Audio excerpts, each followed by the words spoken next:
வாழிய செந்தமிழ் வாழ்க நற்றமிழர் வாழிய பாரதமணி திருநாடு. பாரதமணி திருநாடு நேயர்கள் அனைவருக்கும் வணக்கம். நாம் இன்று விஜயதசமி நன்னாளில் ஆர்எஸ்எஸின் அகில பாரத தலைவர் டாக்டர் மோகன் பகவத்ஜி அவர்கள் ஆற்றிய உரையை பார்க்கவிருக்கிறோம். பெரிதும் சிறிதுமாக உலகம் முழுவதுமாக நடந்து வரும் போர்கள், சுற்றுச்சூழல் பாதிப்பு காரணமாக இயற்கை சீற்றங்கள், பலவீனமடைகிற சமுதாய குடும்ப பிணைப்பு, இந்த பிரச்சனைகளை தீர்க்க கலாச்சாரம், நம்பிக்கை, பாரம்பரியம் என அனைத்து பிணைப்புகளையும் அழிப்பதுதான் தீர்வு என வக்கிரமான மக்கள் விரோத சக்திகள் உலகை மிரட்டுகின்றன. உலகமோ பாரதிய தத்துவ அடிப்படையிலான தீர்வை நாடுது. இந்த சூழலில் அதனை வழங்குவது நம் பொறுப்பு என்று நாகபுரியில் நடைபெற்ற விஜயதசமி பேருரையில் ஆர்எஸ்எஸ் தலைவர் மோகன் பகவத்ஜி உரையாற்றினார். அவரது உரை மிகவும் அற்புதமாக, ஒவ்வொரு எழுத்தும் லட்சம் வழங்கக்கூடிய அக்ஷர லட்சம் பெருமானதாக இருப்பதால் அதனை அப்படியே பாரதமணி திருநாடு நேயர்களுக்கு வழங்குகிறேன். அதாவது, இப்படிப்பட்ட தெளிவான உரையை வழங்கிய ஒரு தலைவரை கொண்ட ஒரு இயக்கம் எப்படிப்பட்ட தெளிவானதாக இருக்கும் என்பதை புரிந்து கொள்வதற்காக இந்த உரையை அப்படியே வழங்குகிறேன். அந்த உரை இதோ தொடங்குகிறது. நன்னாளான விஜயதசமி அன்று நாம் கூடியிருக்கிறோம். இன்று ராஷ்டிரிய சுயம் சேவக சங்கம் துவக்கப்பட்டு 100 ஆண்டுகளை நிறைவு செய்கிறது. தற்செயலாக இந்த ஆண்டு ஸ்ரீ குரு தேக் பகதூர்ஜி மகராஜின் தியாகத்தின் 350வது ஆண்டு நிறைவையும் குறிக்கிறது. அந்நிய மதத்தின் படையெடுப்பாளர்களின் அட்டூழியங்களிலிருந்து இந்து சமுதாயத்தை பாதுகாக்க கேடயமாக மாறி தன்னை தியாகம் செய்தார் அவர். ஆங்கில நாட்காட்டியின்படி இன்று மகாத்மா காந்தியின் பிறந்த நாள். நமது சுதந்திரத்திற்காக போராடியவர்களில் முக்கியமானவர் மட்டுமல்ல, சுதந்திரத்திற்கு பிறகு சுய சிந்தனை அடிப்படையிலான பாரதத்தை கற்பனை செய்தவர்களில் சிறப்பிடம் பெற்றுள்ளவர் அவர். இன்று முன்னாள் பிரதமர் மறைந்த ஸ்ரீ லால் பகதூர் சாஸ்திரிஜியின் பிறந்த நாள். எளிமை, பணிவு, நேர்மை, உறுதி ஆகிய பண்புகளின் உருவமாக விளங்கி தேசத்திற்காக தனது உயிரையே தியாகம் செய்தவர் அவர். இவர்கள் பக்தி, அர்ப்பணிப்பு, தேச சேவை இவற்றின் முன்னோடிகளாக, வழிகாட்டிகளாக விளங்கியவர்கள். மனிதன் உண்மையிலேயே மனிதனாக வாழ்வது எப்படி என்பதை இவர்களின் வாழ்க்கை நமக்கு கற்பிக்கிறது. பாரத நாட்டு மக்கள் அதே போல தேசிய ஒழுக்கமும் தனிநபர் ஒழுக்கமும் வாய்ந்தவர்களாக விளங்குவது எவ்வளவு முக்கியம் என்பதை தற்போதைய தேசிய சூழ்நிலையும் சரி, உலகளாவிய சூழ்நிலையும் சரி வலியுறுத்துகின்றன. கடந்த ஒரு வருடம் முழுவதும் சுதந்திர தேசமாக நாம் தேர்வு செய்த பாதை குறித்து மதிப்பாய்வு செய்யும் போது இது தெரிய வருகிறது. தற்போதைய சூழ்நிலை, நம்பிக்கை, சவால்கள். கடந்த ஓராண்டு காலகட்டத்தில் நமது நம்பிக்கையும் எதிர்பார்ப்புகளும் வலுப்பட்டன. மறுபுறம் பழைய புதிய சவால்கள் பற்றி நமக்கு தெளிவும் ஏற்பட்டது. நமது எதிர்கால கடமைகளையும் வரையறுத்தது. ஆண்டின் தொடக்கத்தில் பிரயாக்ராஜில் நடைபெற்ற மகா கும்பமேளா பாரதம் முழுவதிலும் இருந்து வந்த யாத்திரிகர்களின் எண்ணிக்கையில் கடந்த கால சாதனைகளை முறியடித்து புதிய உலக சாதனையை படைத்தது. ஏற்பாடுகளை பொறுத்தவரை அனைத்து அளவுகோல்களையும் தாண்டி சிறப்பாக செய்யப்பட்டிருந்தன. இது பாரதம் முழுவதும் நம்பிக்கையும் ஒற்றுமையின் வலிமையையும் பறைசாற்றியது. ஏப்ரல் 22 அன்று எல்லை தாண்டி வந்த பயங்கரவாதிகள் பகல்காமில் 26 அப்பாவி சுற்றுலா பயணிகளை அவர்கள் ஹிந்துவா என்று கேட்டுக்கொண்டார்கள். இந்த தாக்குதலால் பாரதம் முழுவதும் துக்கம், சோகம் சூழ்ந்தது. கோப அலை எழுந்தது. மே மாதத்தில் நமது அரசு இந்த தாக்குதலுக்கு தகுந்த பதிலடியை வழங்கியது. இந்த காலகட்டம் முழுவதும் நாட்டின் தலைமை காட்டிய உறுதிப்பாடு, நமது படைகளின் வீரம், போர் தயார் நிலை என்பதோடு கூட நமது சமுதாயத்தின் திடசித்தமும் ஒற்றுமையும் நன்கு விளங்கின. இருப்பினும் அனைவருடனும் நட்பு என்னும் கொள்கையை பேணும் அதே வேளையில் நாம் அதீத விழிப்புடன் இருக்க வேண்டும் என்பதையும், நமது பாதுகாப்பு திறன்களை மேலும் அதிகரிக்க வேண்டும் என்பதையும் தெளிவாக உணர்ந்தோம்.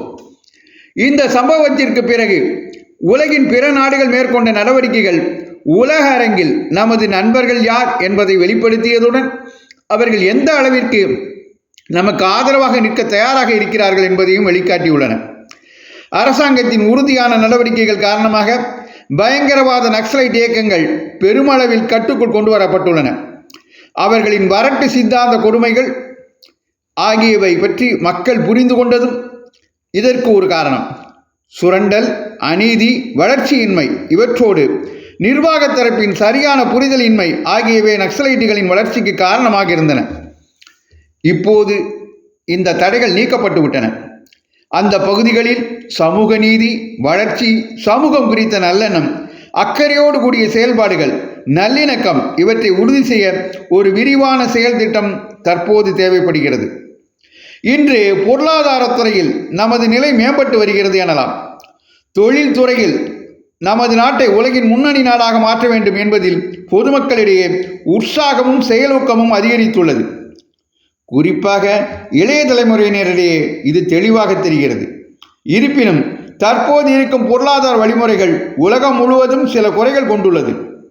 பணக்காரர்களுக்கும் ஏழைகளுக்கும் இடையிலான இடைவெளி அதிகரித்தல், ஒரே இடத்தில் பணம் குவிதல், சுரண்டலுக்கான புதிய வழிமுறைகள் வலுவடைதல், சுற்றுச்சூழல் பாதிப்பு, வியாபாரத்தில் மனித உறவுகளுக்கு பதில் வியாபார ரீதியிலான மனிதாபிமானமற்ற தன்மை ஆகியவை உலக அளவில் அதிகரித்து வருகின்றன.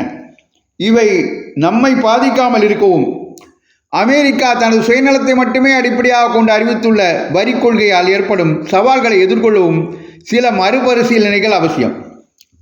பரஸ்பரம் ஒருவரை ஒருவர் சார்ந்து வாழ்வதன் மூலமே உலகம் இயங்குகின்றது. எனினும் நாம் சுயசார்பு தேசமாக உருவெடுத்து நாம் பிற நாடுகளை சார்ந்திருக்காமல் நமது விருப்பப்படி சுயமாக முடிவெடுக்கும் நிலைமை ஏற்பட வேண்டும். சுதேசிக்கும் சுயசார்புக்கும் மாற்றாக எதுவும் கிடையாது. பொருள் முதல்வாத அடிப்படையில் குறுகிய கண்ணோட்டத்துடன் வளர்ச்சி காணும் எண்ணம் உலக அளவில் தென்படுகிறது. அதனால் நுகர்வு கலாச்சாரம் வலுத்து அனைத்து இடங்களிலும் தீங்கு ஏற்படுவது கண்கூடாக தெரிகிறது. பாரதத்திலும் அதே நடைமுறை காரணமாக கடந்த 3-4 ஆண்டுகளில் சீரற்ற மழைப்பொழிவு, நிலச்சரிவுகள், பனிப்பாறைகள் உருகுதல் போன்ற மோசமான விளைவுகள் தீவிரமடைந்துள்ளன. தென்மேற்கு ஆசியாவின் முழு நீர் தேவையும் இமயமலையை சார்ந்துள்ளது.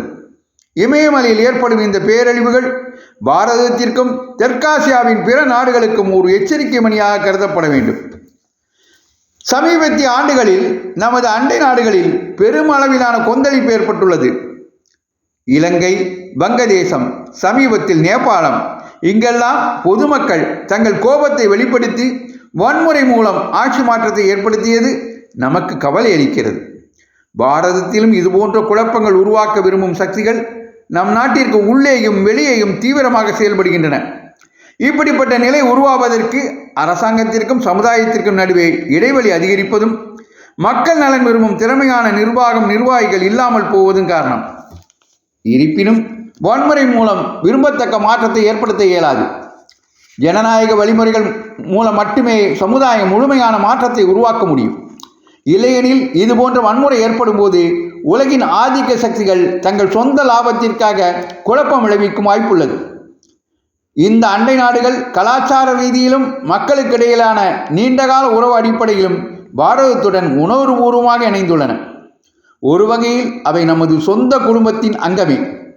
நமது சொந்த நலன்களை பாதுகாப்பது போலவே இந்த நாடுகளில் அமைதி, ஸ்திரத்தன்மை, செழிப்பு, சமுதாய சூழ்நிலை மற்றும் நல்வாழ்வை உறுதி செய்வது நமது நலனுக்கு உகந்தது மட்டுமல்ல, நமது சகஜமான பரிவுணர்வாலும் இது தேவை.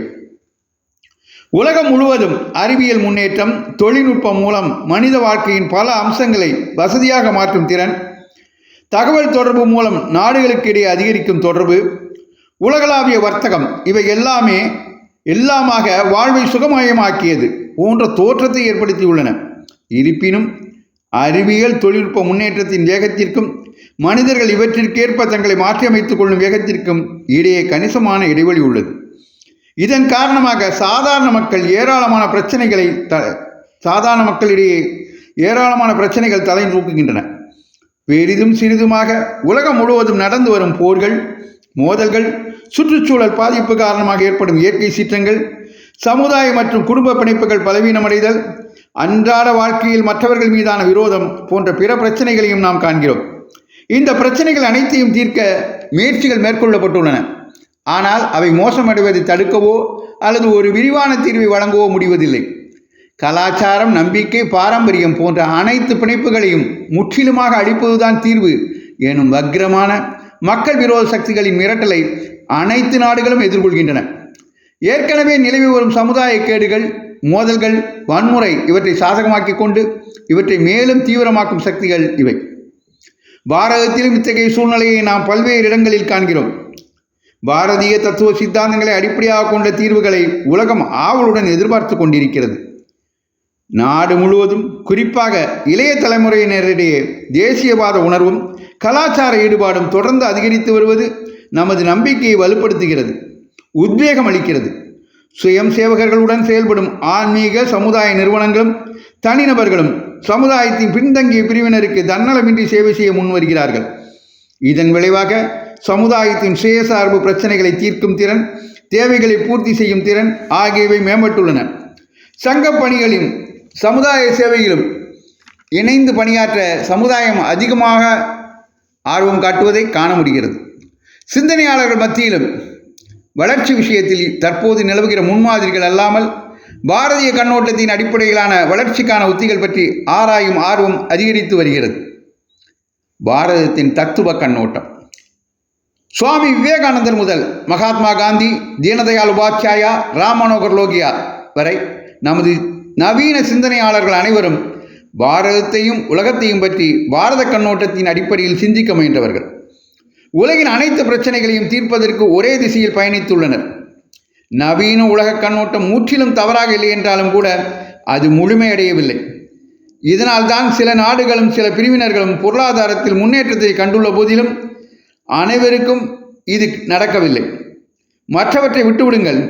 சில ஆராய்ச்சியாளர்கள் அமெரிக்காவில் இருப்பது போன்ற வளமான மேம்பட்ட வாழ்க்கையை பாரதம் வாழ வேண்டுமென்றால் அதற்கு இன்னும் 5 பூமிகளுக்கு சமமான வளங்கள் தேவைப்படும் என்று கூறுகின்றனர்.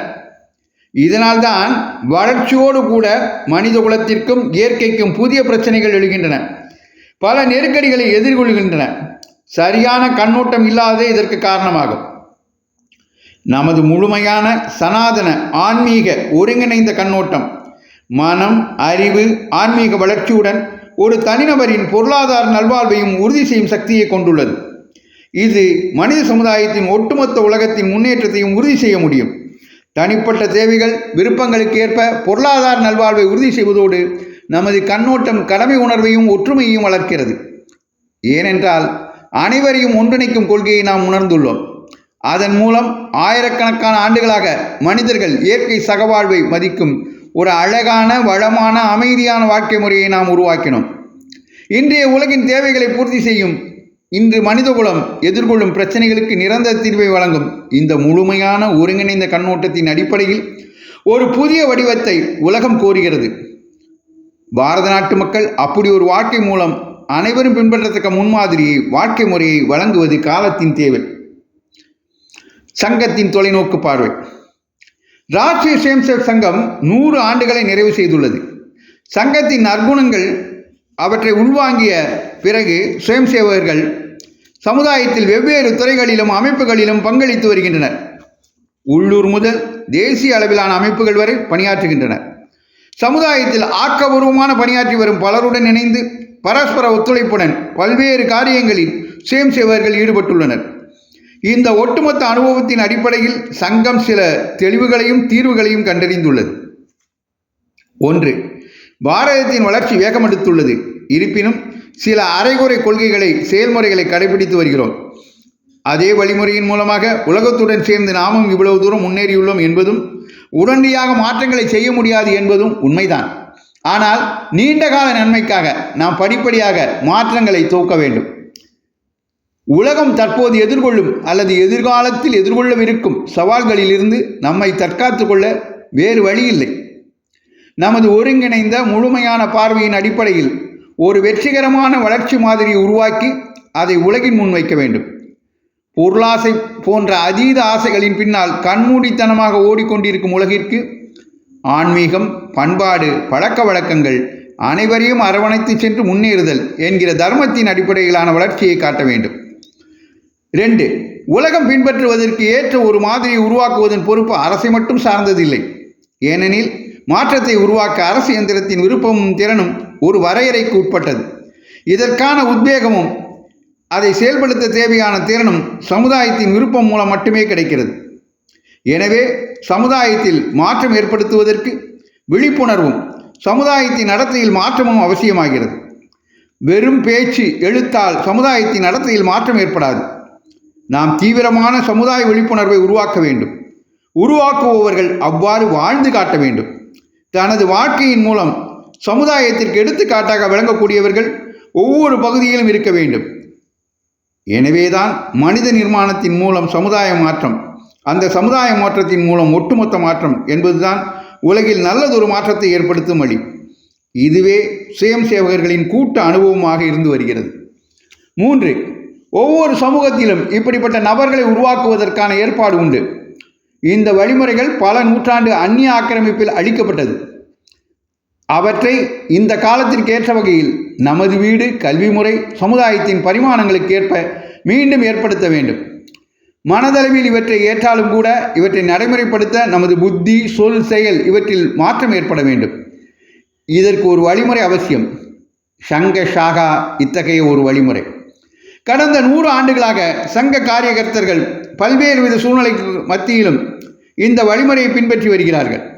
இதை எதிர்காலத்திலும் தொடர்ந்து செய்ய வேண்டும். எனவேதான் சுயம் சேவகர்கள் தங்களது அன்றாட பழக்கங்களில் மாற்றங்களை ஏற்படுத்தி கொண்டு தினசரி ஷாகாவில் பங்கேற்பது அவசியம்.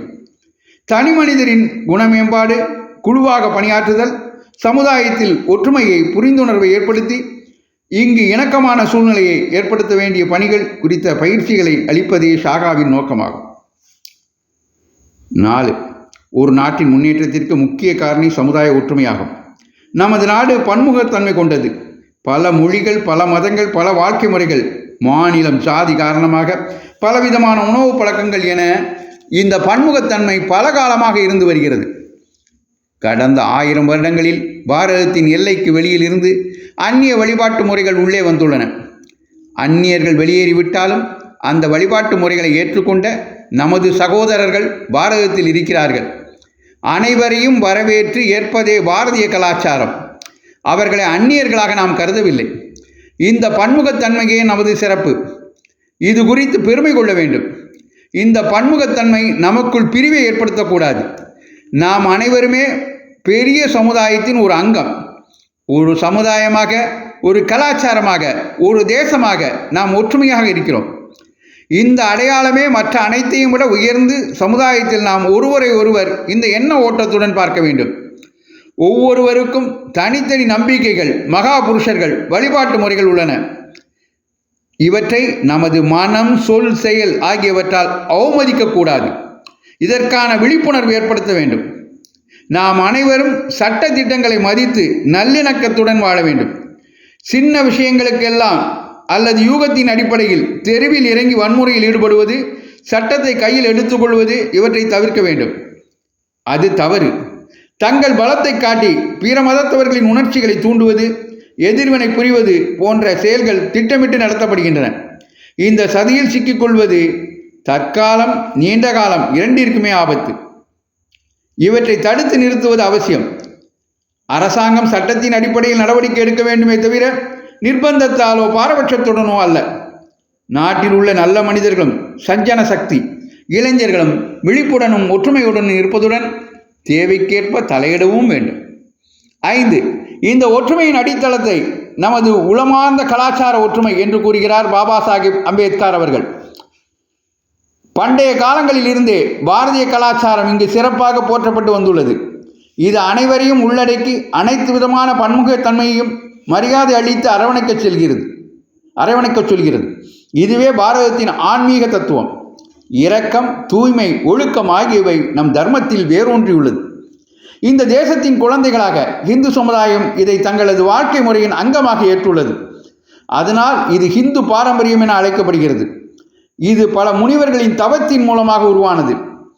பாரதத்தின் வளத்தாலும் பாதுகாப்பான சூழலாலும் அவர்களுக்கு இது சாத்தியமானது. அந்த கலாச்சாரம் தலைத்து அறுபடாமல் தொடர்கிறது. நமது முன்னோர்களின் விடாமுயற்சி, தியாகம், அர்ப்பணிப்பு ஆகியவற்றால் தான் நாம் இந்த இடத்திற்கு வந்துள்ளோம். தேசிய உணர்வு என்பது என்னவெனில் பாரத பண்பாட்டின்படி வாழ்வது, முன்னோர்கள் குறித்த பெருமை, அவர்களின் நடத்தையை பின்பற்றுவது, நமது தாய்நாட்டிற்காக நம்மை அர்ப்பணிப்பது. இந்த ஹிந்து தேசியம் நம்மை எப்போதும் ஒற்றுமையாக பிணைத்திருக்கும். அதே சமயம் அனைத்து பன்முகத்தன்மையும் ஏற்கும். நமக்கு அரசுதான் தேசம், நேஷன் ஸ்டேட் என்ற கருத்து கிடையாது. அரசுகள் உருவாகின்றன, வீழ்ச்சி அடைகின்றன. தேசம் நித்தியமாக வாழ்கின்றது, நித்தியமாக உள்ளது. நமது ஒற்றுமையின் இந்த அடித்தளத்தை நாம் ஒருபோதும் மறந்துவிடக்கூடாது. We don't have a conception of nation state. States form and decline. States form and decline, while nation remains eternal. We should never forget this foundation of our unity. 6. Hindu சமுதாயத்தின் வலிமை, நல்லொழுக்கம், ஒருங்கிணைப்பு ஆகியவை இந்த தேசத்தின் ஒற்றுமை, ஒருமை, முன்னேற்றம் ஆகியவற்றை உறுதி செய்கிறது. இந்து சமுதாயம் மிகவும் பொறுப்பான சமுதாயம், அனைத்தையும் உள்ளடக்கிய சமுதாயம். அது நாம் அவர்கள் என்று வேறுபாடு காட்டுவதில்லை. பெயர்கள், வடிவங்கள் இவற்றை வைத்து யாரையும் தனியே பிரித்து பார்ப்பதில்லை. இனியும் அவ்வாறு வேறாக பார்க்காது.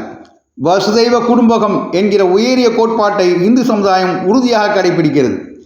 பாரதத்தை வளமான நாடாகவும் உலகிற்கே வழிகாட்டக்கூடிய தேசமாகவும் உயர்த்தும் பெரும் பொறுப்பும் தனது வலிமையின் அடிப்படையில் தர்மத்தை காத்து உலகத்திற்கு வழிகாட்டும் கடமையும் இந்து சமுதாயத்திற்கு உள்ளது. இத்தகைய இந்து சமுதாயத்தை ஒருங்கிணைக்கும் மாபெரும் பொறுப்பை RSS நிறைவேற்றி வருகிறது. ஒருங்கிணைந்த சமுதாயம் சுயமாக தன் கடமையை செய்யக்கூடியது. பிறர் எதுவும் செய்ய தேவை இருக்காது. 7. சமுதாயத்தின் இந்த லட்சியத்தை நிறைவேற்ற தனி மனிதனும் சமுதாயமும் வலிமையான தேசிய ஒழுக்கம் வாய்ந்து விளங்க வேண்டும். நமது ராஷ்டிரம் எது என்ற அடையாளம், அதன் பெருமை ஆகியவை பற்றி சங்க ஷாகா தெளிவு தருகிறது. ஷாகாவில் நடைபெறும் தினசரி நிகழ்ச்சிகள் மூலம் ஆளுமை திறன் பண்புகள், தலைமை குணங்கள், அறிவாற்றல், அர்ப்பணிப்பு உணர்வு ஆகியவை மேம்படுகிறது. சங்கத்தின் 100வது ஆண்டில் இந்த மனித நிர்மாண பணியை நாடு முழுவதும் கொண்டு செல்ல சங்கம் முயற்சி செய்யும். 5 நல்மாற்றங்களை பஞ்ச பரிவர்த்தன் சுயம் சேவகர்கள் தங்கள் வாழ்க்கையில் கடைபிடித்து மற்றவர்களுக்கு உதாரணமாக திகழ்ந்து அனைவரும் இவற்றை கடைபிடிக்க வைக்க முயற்சிகளை மேற்கொள்வார்கள். உலக வரலாற்றில் பாரதம் முக்கிய பங்காற்றியுள்ளது. உலகில் சமநிலை தவறிய போதெல்லாம் அதை மீட்டுள்ளது. உலகளாவிய வாழ்க்கையில் கட்டுப்பாடு, ஒழுக்க உணர்வை வளர்க்கும் வாழ்வியலை விளக்குகிறது. நமது முன்னோர்கள் பன்முகத்தன்மை கொண்ட சமுதாயத்தை ஒரே தேசமாக ஒழுங்கமைத்து இந்த பொறுப்பை நிறைவேற்றினர். சுதந்திரமான பாரதம் ஒரு வளமான, முன்னேறிய, தேசிய மறுமலர்ச்சி கொண்ட தேசமாக இருக்கும் என்றுதான் நமது விடுதலை போராட்ட வீரர்கள் கனவு கண்டனர். வங்காளத்தின் முன்னாள் சங்கசாலக் அமரர் திரு கேசவ சந்திர சக்கரவர்த்தி அருமையான பொருள் தரும் கவிதை ஒன்றின் மூலம் இவ்வாறு விவரிக்கிறார். பாரதிய கலாச்சாரம் இலங்கை, ஜாவா தீவு வரை பரவி இருந்தது. எங்கு பார்த்தாலும் மடங்களும் கோயில்களும் இருந்தன. நம் வாழ்க்கை பூவின் வாசம் போல பரவி வியாபித்தது. பாரதத்தின் இனிமையான குரல் கேட்டு பிற நாடுகள் நம்முள் பகை நீங்கி சாந்தி சமாதானம் அடைந்தன. வாருங்கள், இன்றைய தேசிய மற்றும் உலகளாவிய சூழ்நிலைகளுக்கு ஏற்றவாறு பாரதத்தின் உண்மையான அடையாளத்தை மீண்டும் ஒருமுறை உலகில் நிலைநிறுத்துவோம். நமது முன்னோர்களால் வழங்கப்பட்ட இந்த கடமையை, இன்றைய உலகிற்கு தேவையான கடமையை நிறைவேற்ற நாம் அனைவரும் ஒன்றுபட்டு ஒன்றாக நடந்து நமது கடமை பாதையில் முன்னேறுவோம். விஜயதசமியின் இந்த புனிதமான சந்தர்ப்பத்தில் இந்த உறுதியுடன் புதிய எல்லைகள் எய்துவோம். பாரத் மாதா கி ஜெய் என்று அவரது உரை முடிகிறது. இந்த அற்புதமான உரையை தமிழில் உங்களுக்கு வழங்க வேண்டும் என்ற ஆர்வத்துடன் வழங்கியுள்ளேன். இது பிடித்திருந்தால் மற்றவர்களுக்கும் பகிருங்கள். RSS எப்படிப்பட்ட அமைப்பு என்பதை புரிந்து கொள்ளுங்கள். நன்றி, வணக்கம், ஜெய்ஹிந்த்.